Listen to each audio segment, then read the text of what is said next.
ते हा विषय मतपेटीचा नाहीये. पहिली गोष्ट तुम्ही लक्षात घ्या, आता हा विषय मतपेटीचा नाहीये, हा विषय कुठच्या निवडणुकांचा नाहीये, हा विषय त्यांच्या न्यायाचा. कळलं का? उद्या परीक्षेला बसलेली हे सगळे विद्यार्थी उद्या विद्यार्थी आत्महत्या करतात, याचा अर्थ काय समजून घ्या ना.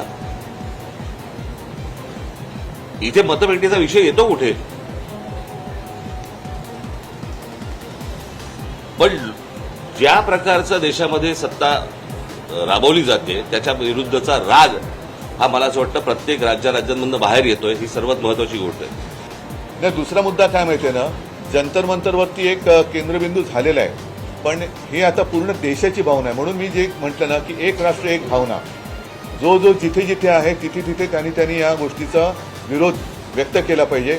सगळेजण काही जंतर मंतरवरती पोहोचू शकतात, जाऊ शकतात आणि जाण्याची गरज आहे असं मला वाटत नाही. आज ग्रामीण भागात सुद्धा आंदोलनं होत आहेत. राज्यातल्या आणि देशातल्या अनेक शहरांमध्ये ही आंदोलनं होत आहेत. विद्यार्थी झुंडीच्या झुंडीने बाहेर पडत आहेत. आणि कालच एक मी व्हिज्युअल बघितलं की एक तरुणी त्या पोलिसांच्या गाडीसमोर एकटी उभी राहिली होती इथेच बाजूला. ही तरुणांची ताकद आहे.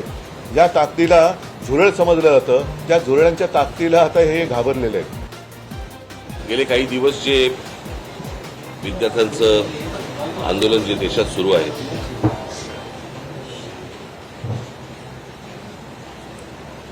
आणि ते कशा प्रकारे चिरडण्याचे पण प्रयत्न सुरू आहेत हे देखील आपल्याला समजतंय. खरं तर ते संपूर्ण आंदोलन हे शांततामय पद्धतीने सुरू झालेलं आंदोलन होतं. आणि ज्या प्रकारे आज केंद्रातनं ज्या प्रकारचा दबाव त्या मुलांवरती आणला जातोय, मुलींवरती आणला जातोय, त्यांना ज्या प्रकारे मारलं जातंय आणि त्याचे सगळे परिणाम हे संपूर्ण देशभर उमटत आहेत. तसेच ते महाराष्ट्रात देखील उमटत आहेत, तसेच ते मुंबईमध्ये देखील उमटत आहेत. तुम्ही सगळेजण बघताच आहात. खरं तर ही साधी गोष्ट होती.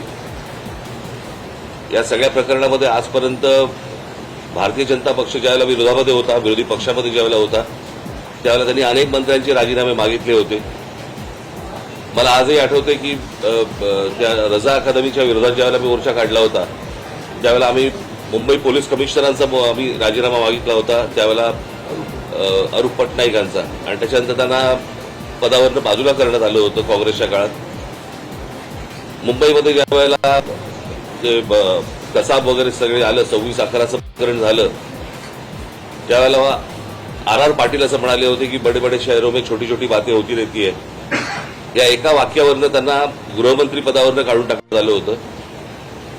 आणि साधारणपणे पदाची ज्यावेळेला तुम्ही जबाबदारी घेता त्यावेळेला पदामधनं आलेल्या अपयशाची देखील जबाबदारी ही तुम्हीच घेतली पाहिजे. हीच खरी तर मागणी आहे. आणि हीच मागणी होती या मुलांची. मग तोच विषय राहिला की सरन्यायाधीश जे बोलले की सीसीटीव्ही फुटेज पाहण्यासाठी आमच्याकडे वेळ नाहीये. मुळात ह्यांच्यामुळेच हे झुरळ सुरू झालं ना. जन्मदाते तेच आहेत ना. आणि त्यांनी जन्म दिल्यानंतर त्या पोराकडे बघायला नको. मी महाराष्ट्रामधले पोलीस ह्या सर्व आंदोलनकर्त्यांना चांगलं सहकार्य करत आहेत. काही त्रास देत नाहीये. काही गोष्टी झाल्यात. माझ्याकडे आता एक व्हिडिओ आलाय. मला असं वाटतं की मी तो आता मुंबई पोलीस कमिशनरांना देखील पाठवलेला आहे. एका टॅक्सीतनं मुलं चालली होती आणि ती मुलं चालली असताना टॅक्सीतनं नाही, पोलिसांच्या गाडीतून आणि तो पोलीस त्यांना सांगतोय त्या मुलांना की परत या एरियात जर दिसलात तर खिशामध्ये तुमच्या काय 5 ग्रॅमची पावडर टाकीन, 50 ग्रॅमची पावडर टाकीन, बरं का. म्हणजे पोलिसांकडे आता पावडर पण मिळायला लागली. पोलीस एजंट आहेत का पावडरवाले? हा पोलीस कोण ड्रग सप्लायर आहे का? हे कुठचे काय चाललंय मला कळतच नाही. मला खरं तर ही इतकी साधी गोष्ट होती. साधी म्हणजे म्हणण्यापेक्षा ही की बाबा पेपर फुटलेत, काय कोण ज्याची जबाबदारी आहे त्यांनी राजीनामा द्यावा आणि जे त्याच्यामध्ये असतील सामील झालेले असतील त्यांना अरेस्ट करावी. ज्या काही गोष्टी करायच्या त्या सगळ्या गोष्टी कराव्यात. परत हे होणार नाही याची शाश्वती द्यावी आणि त्यांच्याशी चर्चा करावी. हे सगळं प्रकरण इथपर्यंत आलंच नसतं. आज जे मोदींनी ट्विट केले का काय केले मला कल्पना नाही की दोषींना सोडणार नाही. तर ज्यांनी या मुलामुलींवरती निर्दयीपणाने लाठीमार केलेला आहे, ज्यांनी मुलींचे कपडे फाडलेत, जे पोलिसांच्या वेशात न येता जे गुंड तिकडे घुसलेत या गुंडांना पकडून त्यांना सुद्धा कठोर शिक्षा करण्याची जबाबदारी मोदी घेत आहेत का? हे गुंड कोणी घुसवले होते? हे गुंड कोणी आणले होते? आणि राजरोज फिरतात त्यांचे पण व्हिडिओ आहेत. अगदी ती काठ्या बिठ्या आणि पोलिसांच्या लाठ्या त्यांच्या हातात कुठून आल्या? भारतीय जनता पक्ष आजपर्यंत काय करत आलं? त्यांचा असाही दावा आहे की काँग्रेसच्या राजवटीची अनेकदा पेपर फुटलेले आहेत. तेव्हाही आंदोलनं झाली की, म्हणून तर बदललं ना सरकार. त्यावेळेलाही आंदोलन झाली, त्याच्यानंतर सरकार बदललं, ह्यांचं आलं, हे ते तसे आहेत म्हणून ह्यांना आणलं, हेही तसेच. म्हणजे ते सांगतात की सरकार बदला आणि विद्यार्थ्यांच्या खांद्यावरती बंदुका विरोधी पक्ष ठेवत असतील तर विद्यार्थ्यांच्या छातीवरती बंदुका तुम्ही का रोखता? नाही, आणि दुसरी गोष्ट त्या अण्णाच्या टोप्या घालून कोण फिरवते? यांचीच माणसं होती ना, अण्णांकडे एवढी माणसं नव्हती. आणि ह्याच्यामध्ये परत ह्यांनी काही चुका केल्या की त्याचं राजकारण नाही करायचं. आणि हे ज्याला विरोधी पक्षात जातात त्यावेळेला सगळ्या गोष्टींचं राजकारण करणार. आपली मुलं आहेत, आपली जनता आहे, यांच्याबरोबर चर्चा करायला कमीपणा वाटण्याची गरज नाहीये. पहिल्या दिवशी जर का सरकारने यांच्याबरोबर चर्चेचे दरवाजे उघडले असते किंवा पहिल्या दिवशी जर का यांना बोलवलं असतं तर ही इथपर्यंत वेळ वाढली नसती, एवढी हे आंदोलन ताणलं गेलं नसतं. लोकांना आज व्यक्त व्हायचंय. इतके वर्ष साठलेला राग, असंतोष हा उफाळून वर आलेला आहे आणि त्याला एक वाट करून देण्याचा आम्ही प्रयत्न करतोय. ही वाट करून देत असताना सर्वांना सांगतोय की कोणीही, कारण बरेच जण या असंतोषाच्या ठिणगीला वेगळं वळण लावण्याचा प्रयत्न करतायत. मग पोलिसांवरती हल्ले करण्याचा प्रयत्न करतायत. काही गुंड म्हणजे सिव्हिल ड्रेसमधले लोक, यांच्यात पोलिसांच्या लाठ्या यांच्या हातात कशा आलेल्या आहेत? म्हणजे त्यांच्या तिकडे नावाची पट्टी पण नाहीये, काही कपडे त्यांचे पोलिसांचे नाही आहेत. म्हणजे हे गुंड, आता माझं मग असं म्हणणं आहे की हे आंदोलन मोडायला पाकिस्तानमधून गुंड भाजपने आणलेत का? कारण यांची काय ओळख पाळख काही नाहीये. त्यांना ओळख विचारलं तर सरळ ते काय त्यांच्या निर्विकार चेहऱ्याने ते आपले बघतात लोकांकडे. काही त्यांना पडलेलं नाहीये, ना मुलांच्या व्यथेची त्यांना जाणीव आहे, ना त्यांच्या वेदनेची त्यांना जाणीव आहे. बेसुमार लाठीमार करतायत आणि अशी ही सगळी गुंडागर्दी ही सरकार चालवत असताना कोणी गप्प बसू नये. आपण व्यक्त व्हायला पाहिजे आणि त्या व्यक्त होण्यासाठी, ती वाट करून देण्यासाठी येत्या रविवारी आम्ही मी मोर्चा म्हणण्यापेक्षा एक देशाची ताकद काय असते ही ताकद दाखवून देण्यासाठी ह्या मोर्चाचं आयोजन केलेलं आहे. ती मुलं असं काय मागत होती? बरं, नीटची परीक्षा द्यायला किती कष्ट असतात, किती त्रास त्यांना असतो, हे त्या मुलांना विचारा एकदा. माझा एक जुना व्हिडिओ तुम्हाला आठवत असाल, तर मी कुठेतरी तो व्हायरल होताना दिसतोय की ज्यावेळेला मी पंतप्रधानांशी मी बोललो होतो नीटच्या परीक्षेबद्दलच, आणि मी त्यांना त्यावेळेला सांगितलं होतं आज शेतकरी आत्महत्या करतायत, उद्या हे विद्यार्थी आत्महत्या करतील, आणि तेच झालं. आज ही मुलं आत्महत्या करतायत. आता हा प्रश्न प्रधानांपुरता मर्यादित न राहता पंतप्रधानापुरता पुढे गेलेला आहे. आणि त्याच्यामुळे गृह खातं आणि आज पंतप्रधानांनी आज काहीतरी ट्विट केले, पण त्या ट्विटला काही अर्थच नाहीये. खरं तर या लोकांना बोलवून जर समजा त्यांच्याशी चर्चा केली असती आणि तो विषय जर नीट समजून घेतला असता तर एवढं प्रकरण पण झालं नसतं. पण मला काही समजतच नाहीये की या सगळ्या गोष्टींचा एक सरकारी सत्तेचा एक जो उद्दामपणा जो आहे हा कशासाठी आहे? म्हणजे हीच गोष्ट आपण, मला असं वाटतं की त्या शिखांचं ज्यावेळेला शेतकऱ्यांचं आंदोलन झालं त्यावेळेला देखील कोणाला ते भेटायला तयार नव्हते. ते पण तसंच त्यांनी मोडायचा प्रयत्न केला. मणिपूरच्या वेळेला पण देखील तेच प्रकरण झालं.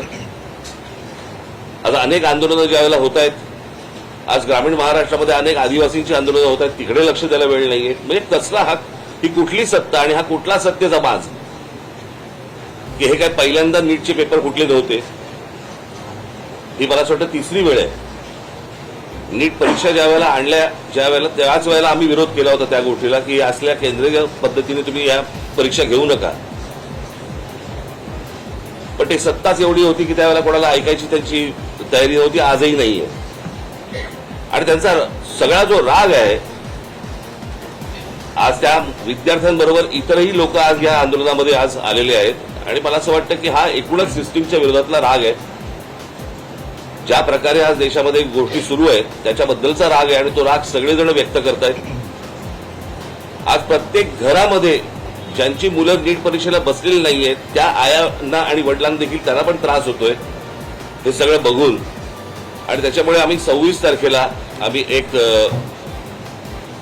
शक्ती प्रदर्शन मोर्चा म्हणा, शक्ती प्रदर्शन म्हणा किंवा काही म्हणा, या मुलांना घेऊन करायचं आम्ही ठरवलेलं आहे की मुंबईसारख्या एका महत्वाच्या, सर्वात महत्वाच्या देशातल्या शहरामध्ये देखील ही सगळी मुलं आणि सगळेजण पालक हे एकत्र येत आहेत आणि आपला राग रोष व्यक्त करतायत हे मला असं वाटतं केंद्राला देखील कळणं गरजेचं आहे.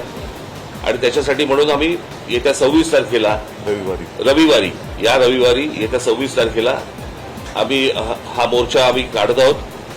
हा मोर्चा निघेल शिवाजी पार्क, शिवतीर्थावरून हा निघेल आणि हा मोर्चा जाईल सिद्धिविनायकाच्या इकडे. तिथे जाऊन आम्ही देवाला साकडं घालणार आहोत की या सरकारला सुबुद्धी देव, आणि याच्यासाठी म्हणून तिकडे आम्ही त्याची सांगता करणार आहोत. आणि हा आत्ताचा आमचा कार्यक्रम आहे. मी कालच दिल्लीला जाऊन आलो, माझ्या आधी अमित पण जाऊन आला. आपल्या माध्यमातून ही दृश्य संपूर्ण जग पाहत आहे. एक गोष्ट नक्की की हा विषय केवळ नीटच्या परीक्षेपुरता मर्यादित नाहीये. कारण ज्या वेळेला मी गेलो, माझ्यासोबत संजय राऊत होते, अनिल देसाई, अरविंद सावंत ही सुद्धा मंडळी होती, खासदार होते. आणि त्या गर्दीमध्ये एक व्यक्ती राजा तिकडे संजयला असं भेटला की त्यांनी विचारलं की आप कहाँ से आए हो. संजयने विचारलं तर मैं बिहार से आया हूं लेकिन मैं हूं तो मध्य प्रदेश का. तर तो काही विद्यार्थी वाटत नव्हता पण मध्यमवयीन तरुण होता. तर त्याला विचारलं आप क्यों आए हैं. तर त्यांनी सांगितलं की माझा व्यवसाय नीट चाललेला होता, माझी रोटी व्यवस्थित चालू होती, पण नोटबंदीच्या वेळेला माझी पूर्ण उद्योगधंदा, रोजीरोटी उद्ध्वस्त झाली आणि तो राग व्यक्त करायला मी आलेलो आहे. म्हणजे हे एक निमित्त झाले असं म्हणा पाहिजे तर, परंतु हा गेल्या काही वर्षातला राग हा आता उफाळून वरती आलेला आहे. दुर्दैवाने आज मी वृत्तपत्रात वाचलं आणि कालच आपल्या माध्यमातून मी बघितलं की न्यायमूर्तींना किंवा न्यायालयाला या प्रकरणाकडे लक्ष द्यायला वेळ नाही असं ते म्हणाले. आता विषय असा झालेला आहे की दिल्लीमध्ये मला सुद्धा तिथल्या काही मुली भेटल्या आणि त्या संतप्त होत्या.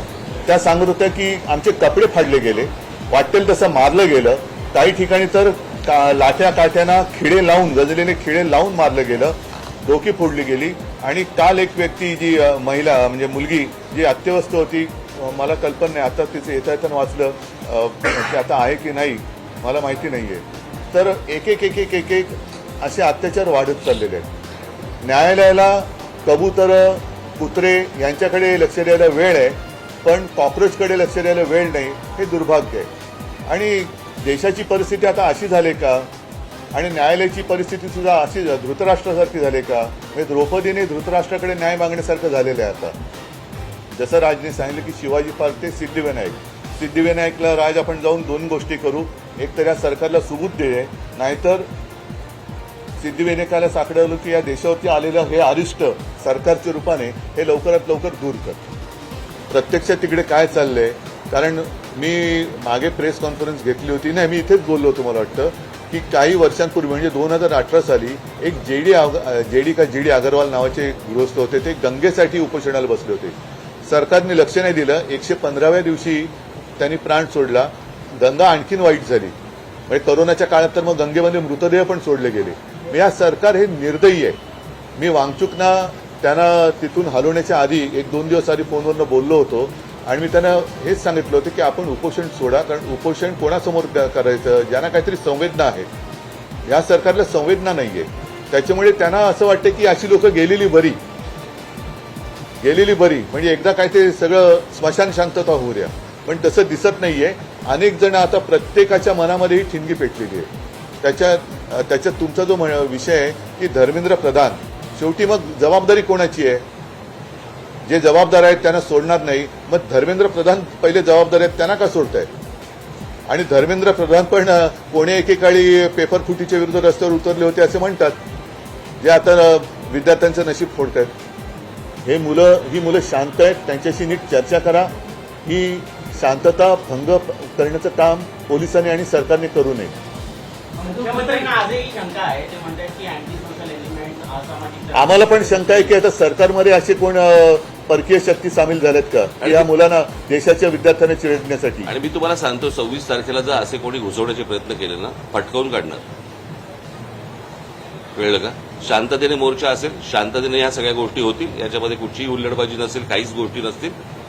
पण उद्या जर समजा दिल्लीसारखं इथे काही करायचा प्रयत्न गुंड केला, घुसवले इथे काही करायचा प्रयत्न केला, आमची लोक सोडणार नाहीत.